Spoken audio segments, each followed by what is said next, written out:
Aubert Marius, vous pouvez voir que les choses vont très mal. Aubert tenait une pile de papier, c'était toutes les plaintes des patients concernant le département de thérapie d'un grand hôpital.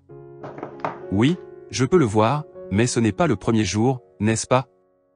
Le fait est que lorsque j'ai accepté le poste d'administrateur de l'hôpital il y a 6 mois, tout était parfait, mais seulement sur le papier. Tout était parfait, mais seulement sur le papier.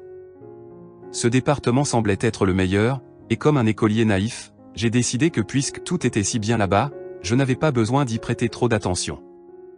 Ce n'est qu'à ce moment-là que j'ai prêté plus d'attention à ce service, j'ai été alarmé par le fait que les gens ne restaient presque jamais à l'hôpital aussi longtemps qu'ils le devraient. Tout le monde dans le service n'arrêtait pas de dire que tout était génial, les infirmières, les médecins et même certains patients. Mais quelque chose me dérangeait. Alors la secrétaire est entrée, a posé une pile de ses plaintes sur la table et a demandé. Voici de nouvelles plaintes, voulez-vous y jeter un coup d'œil ou dois-je les mettre à la poubelle comme d'habitude? J'ai été choqué, je veux dire que c'étaient les plaintes des patients, qui ont été libérés et ont été renvoyés chez eux. Pour continuer le traitement, mais selon la paperasse tout était parfait, Alice a mis les papiers sur la table elle.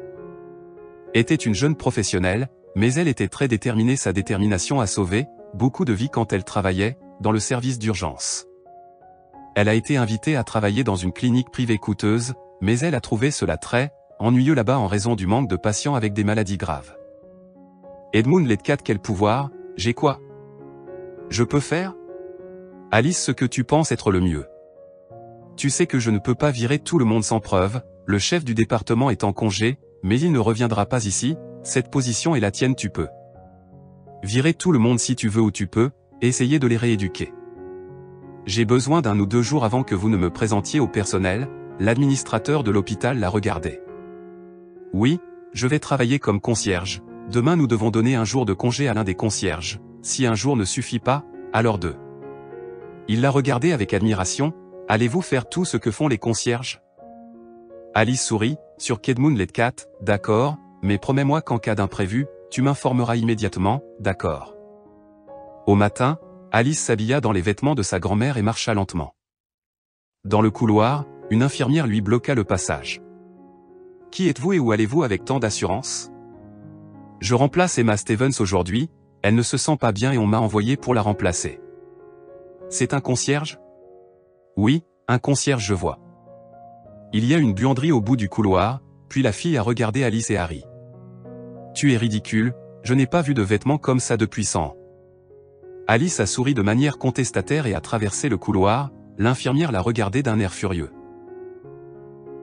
Quel ragamuffin Inès qui t'a mis en colère? Inès sourit. Martin, est-ce qu'on travaille ensemble aujourd'hui?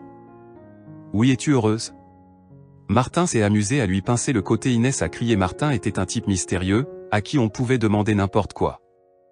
Vers midi, ils ont commencé leur tournée. Alice a nettoyé le sol dans le couloir et a écouté attentivement une femme dans le service se plaignait que l'infirmière avait manqué son injection matinale parce qu'elle avait trop dormi et qu'ils n'avaient pas pu la réveiller.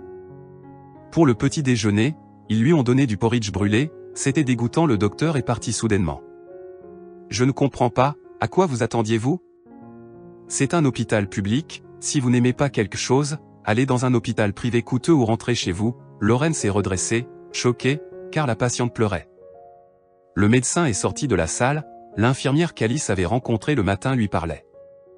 Donnez-lui plus de somnifères, qu'elle dorme plus et se plaigne moins, et en fait les gens se soignent en dormant et nous devons économiser les médicaments. Le docteur Harry. Alice n'en croyait pas ses oreilles, il ne travaillait pas seulement de la main gauche, il commettait un crime, elle ne pouvait pas continuer à les suivre.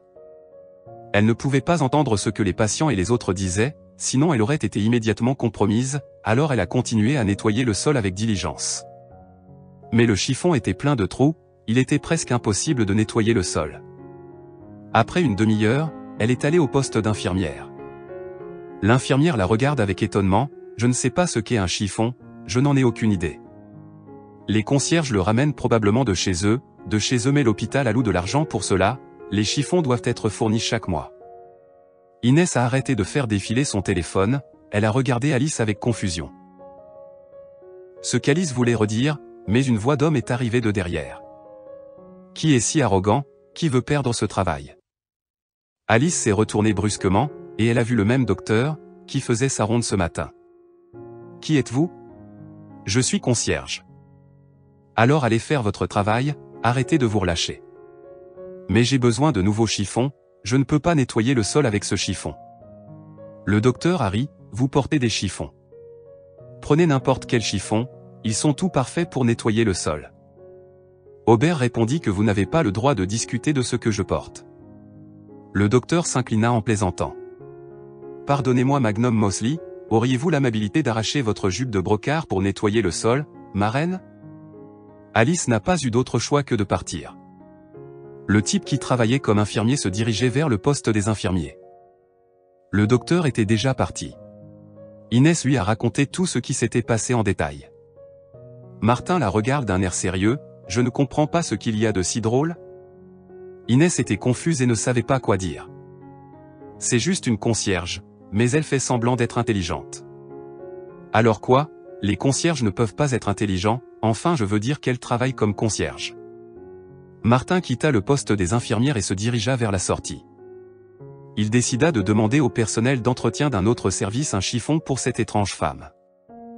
Il n'y avait vraiment rien dans ce service, toutes les fournitures de nettoyage, les serpillères et même les chiffons étaient emportés par le personnel. Elle allait se venger de ce concierge stupide, elle ne voulait pas passer pour une idiote aux yeux de Martin. Martin est revenu quelques minutes plus tard.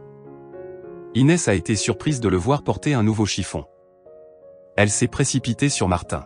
« Tu as couru chercher ce chiffon pour faire le malin ?» ?»« Je n'ai pas couru, j'ai marché. Il doit y avoir des conditions de travail correctes pour chaque employé. Martin et les concierges et toi, infirmier, tu t'occupes de tout. » Et il a frappé à la porte de la buanderie. « Je peux entrer ?»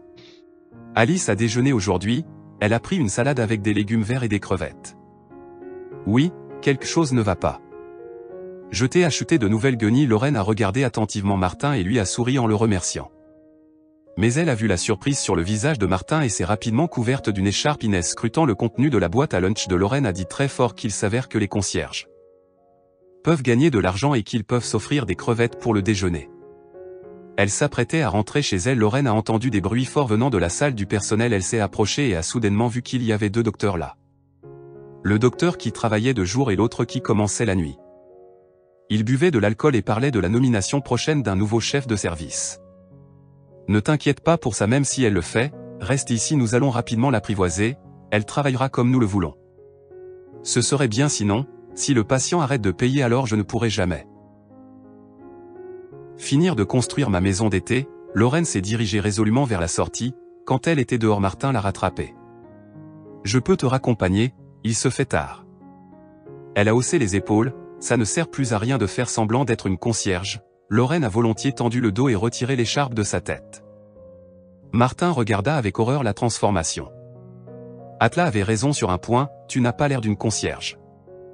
Alice rit, je ne suis pas un concierge, je suis le nouveau chef de service. Waouh, c'est assez inattendu. Martin se retourne vers la porte de l'hôpital. Vous avez vu tout le désordre qui règne ici, n'est-ce pas? J'ai vu, alors maintenant il y a une chance de changement.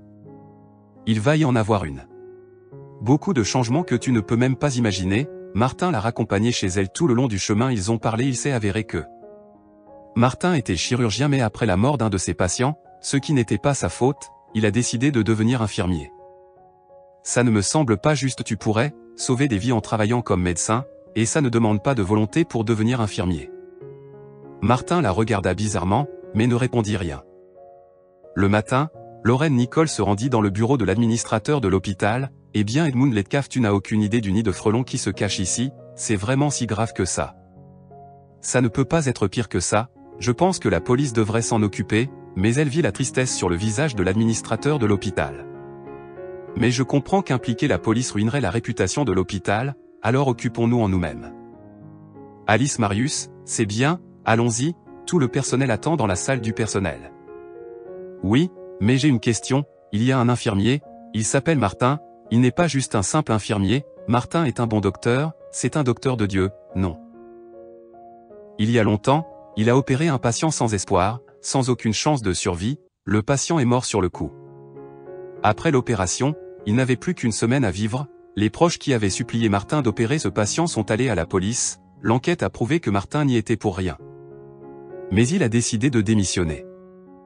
Comment connaissez-vous cette histoire? Le docteur a souri, c'est arrivé à l'hôpital où je travaillais à l'époque.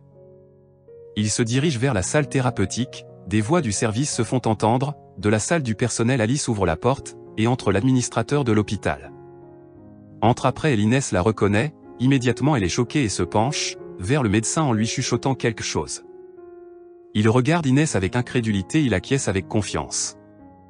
Certaines personnes ici me reconnaissent. Pour ceux qui ne comprennent pas ce dont il s'agit, laissez-moi vous expliquer. Je m'appelle Alice. Marius, je suis le nouveau chef du service. D'abord j'ai dû comprendre ce qui se passait dans le service. Hier j'ai travaillé ici comme concierge. Je dois dire que les résultats étaient impressionnants. Je ne vais pas énumérer toutes les choses qui m'ont horrifié, cela prendrait trop de temps. Laissez-moi vous dire tout de suite que vous ne pouvez pas m'apprivoiser comme certains des médecins ici présents allaient le faire. Pour ceux qui réalisent que nous ne travaillerons pas ensemble, je leur suggère de démissionner immédiatement. Martin était assis sur le canapé et regardait les visages du personnel en souriant, puis il a crié « Je reste ». Alice l'a regardé d'un air sévère. Martin ressent « Tu ne peux pas rester ». Martin s'est arrêté de sourire. Alice a continué. Avec un sourire, le truc c'est que, Evan Lescalf t'expliquait, l'administrateur de l'hôpital a regardé Martin. Martin s'est crispé, semblant le reconnaître. Martin, puis-je vous appeler par votre prénom? Il y a un médecin d'une 60aine d'années et une jeune femme médecin dans le service de chirurgie. Ils n'ont pas seulement beaucoup de travail, ils vivent presque à l'hôpital et certaines opérations doivent être réalisées par 2 chirurgiens. Je vous demande votre aide. Le docteur Bridge est habitué à un travail aussi dur, mais sa jeune collègue ne peut plus le supporter. Martin est resté silencieux un moment et s'est levé. Quand dois-je commencer? Edmond a laissé le mollet sourire. Hier Martin, tout le monde sauf Inès a démissionné. Elle était toujours assise dans la salle du personnel ne sachant pas quoi faire. Alice s'est approchée d'elle alors. Qu'est-ce que tu attends? Inès a soudain pleuré. Je ne veux pas démissionner, mon père va m'envoyer au village, chez ma tante. Alice sourit alors. Apprenons à travailler correctement, sinon je ferai un rapport à ton père. Inès acquiesce et sourit maladroitement.